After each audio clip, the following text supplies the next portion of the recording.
Welcome back to my channel. আশা করি প্রত্যেকে ভালো আছেন। তো আজকে আমি আপনাদেরকে ব্যবসাতে বেশি লাভের গন্ডা অথবা টাকা দিব। যদি কারো ব্যবসা প্রতিষ্ঠান থাকে, যে কোনো ব্যবসা ছোটো হোক বড় হোক সেটা কোনো ফ্যাক্টর না।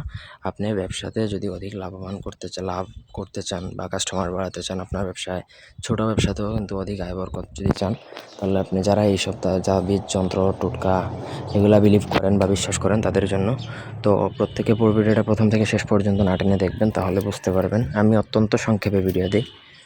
সো এটা অ্যাট ফার্স্ট আপনাকে দেখতে হবে পুরোটা, তারপরে আপনাকে নিয়ম মেনে কাজ করতে হবে। ব্যক্তিগত যে কোনো প্রয়োজন কিংবা যে কোনো কাজ আমাদেরকে দিয়ে করাতে চাইলে স্ক্রিনে দেওয়া নাম্বারে যোগাযোগ করতে পারেন, সরাসরি ফোনে, হোয়াটসঅ্যাপে অথবা ইমোতে।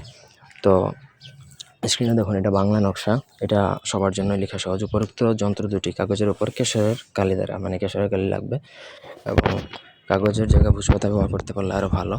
তো এনিওয়ে, আপনি এগুলো চাইলে আমাদের থেকে নিতে পারেন, তবে পে ফার্স্ট। আমি কোনো কন্ডিশনে এইসব জিনিসপত্র দিই না।